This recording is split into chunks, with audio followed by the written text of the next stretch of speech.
Assalamualaikum warahmatullahi wabarakatuh. Halo anak-anak, bagaimana kabarnya hari ini? Semoga kalian dalam keadaan sehat ya dan mematuhi protokol kesehatan yang berlaku, yaitu menaati 5M. Baiklah anak-anak, sebelum memulai pelajaran ada baiknya kita melafazkan basmalah. Bismillahirrahmanirrahim.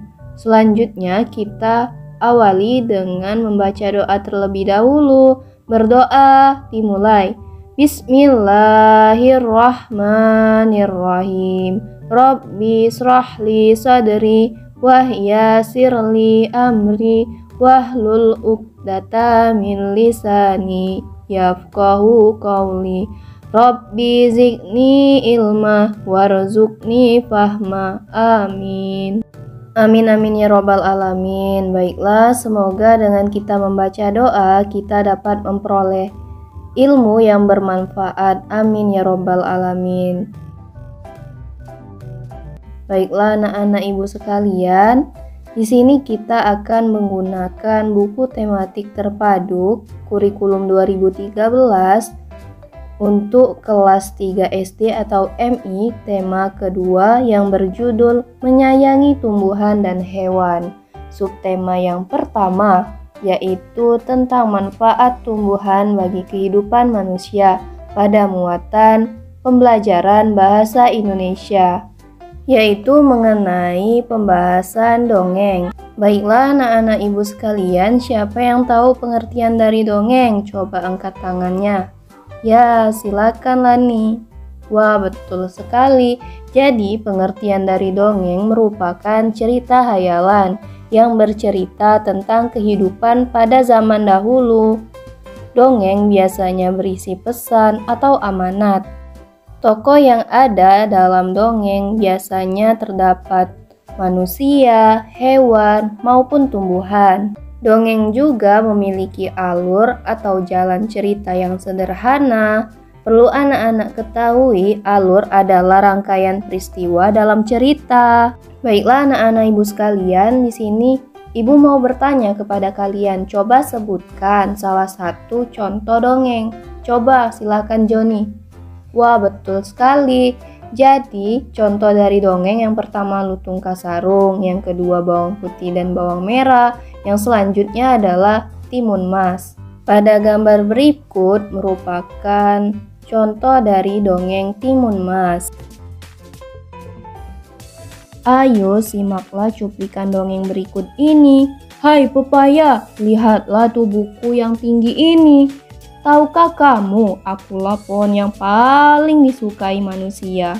Tidak ada pohon lain yang dapat menandingi kehebatanku, kata si kelapa. Semua bagian tubuhku bermanfaat bagi manusia. Buahku dapat dimakan. Jika sudah tua, buahku dapat dijadikan bahan masakan. Setiap pohon memiliki kelebihan sendiri, kata kelapa. Aku tidak ingin merepotkan si penjaga kebun. Ketika panen, aku tidak ingin membuatnya kesusahan mengambil buahku.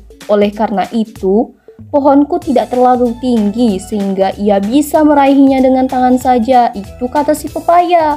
Perlu anak-anak ibu ketahui, tokoh yang ada dalam dongeng tersebut yaitu pohon pepaya dan pohon kelapa. Pesan yang terdapat dalam dongeng tersebut yaitu jangan sekali-sekali kita menyombongkan diri, karena setiap sesuatu memiliki kelebihan dan kekurangannya sendiri. Langsung saja kita masuk ke pembahasan pembelajaran yang kedua mengenai jenis-jenis dongeng. Ada yang tahu tidak jenis-jenis dongeng itu apa? Coba angkat tangannya. Ya, silakan Lani. Wah, betul sekali. Baiklah, di sini ibu akan menjelaskan kepada kalian tentang jenis-jenis dongeng. Yang pertama disebut dengan mite, yang merupakan dongeng dengan latar belakang sejarah yang mengandung hal-hal yang ajaib dan dianggap suci. Biasanya tokohnya adalah dewa-dewa. Yang kedua adalah legenda, merupakan dongeng mengenai peristiwa sejarah, suatu nama daerah atau asal-usul daerah. Yang ketiga adalah fabel, merupakan dongeng yang tokohnya adalah hewan dan menceritakan tentang kehidupan mereka. Yang keempat adalah hikayat, merupakan dongeng yang menceritakan kehebatan atau kepahlawanan seseorang. Yang kelima, parabel, yang merupakan dongeng yang menggunakan perumpamaan untuk menyampaikan pesan moral. Baiklah anak-anak ibu sekalian, langsung saja kepada pembelajaran yang ketiga mengenai unsur-unsur dalam dongeng. Siapa yang tahu apa itu unsur-unsur dalam dongeng? Coba angkat tangannya. Ya, silahkan Siti. Wah, betul sekali. Jadi unsur-unsur dalam dongeng itu ada 5 macam. Yang pertama adalah tokoh, merupakan para pelaku yang ada di dalam dongeng. Yang kedua, latar, merupakan tempat, waktu, atau suasana dalam dongeng. Yang ketiga, watak tokoh, yaitu sifat tokoh dalam dongeng. Yang keempat, alur. Alur merupakan rangkaian peristiwa dalam dongeng. Yang kelima adalah pesan atau amanat, yang merupakan pesan yang ingin disampaikan penulis dongeng kepada pembaca.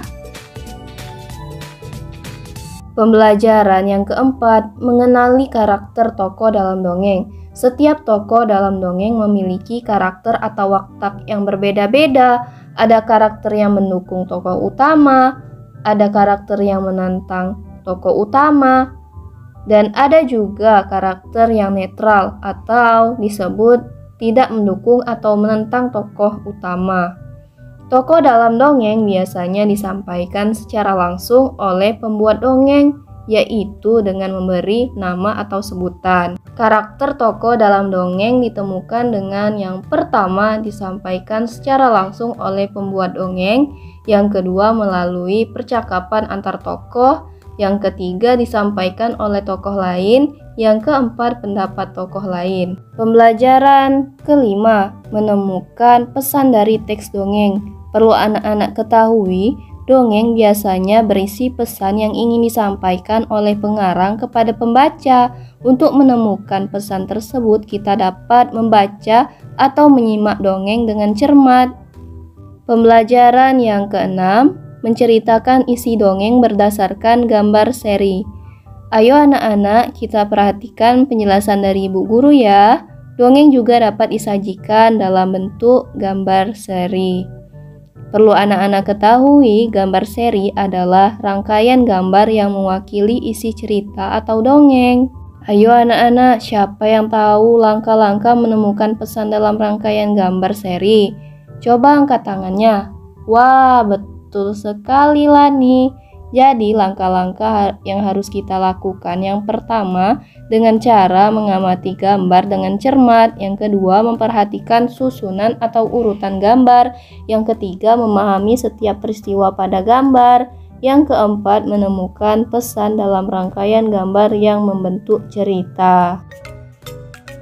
Baiklah anak-anak ibu sekalian, berakhirlah materi yang bisa ibu sampaikan pada pertemuan kali ini tentang materi dongeng. Semoga kalian bisa memahaminya dengan seksama ya. Baiklah anak-anak, di sini ibu ada tugas kepada kalian. Silakan cari di perpustakaan mengenai dongeng-dongeng yang bisa kalian ambil dan pilih salah satu saja.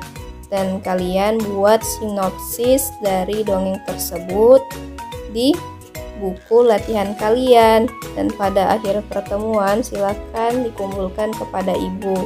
Baiklah anak-anak, jika kalian sudah silakan kumpulkan di atas meja ibu ya. Wah, alhamdulillah semuanya sudah mengumpulkan semua ya. Baiklah kepada anak-anak, untuk mengakhiri pelajaran pada pertemuan kali ini, ada baiknya kita melafazkan hamdalah, alhamdulillahirabbil alamin, dan selanjutnya dengan membaca doa. Berdoa dimulai. Bismillahirrahmanirrahim. Wal asri innal insana lafil husri illal ladzina amanu wa amilus solihati wa tawasau bil haq wa tawasau bisrob. Amin ya robbal alamin. Baiklah, semoga ilmu yang kita dapatkan hari ini bermanfaat untuk hari ini dan kepada hari yang akan datang. Baiklah, kepada anak-anak, sekian dan terima kasih. Wabillahi taufik wal hidayah. Wassalamualaikum warahmatullahi wabarakatuh.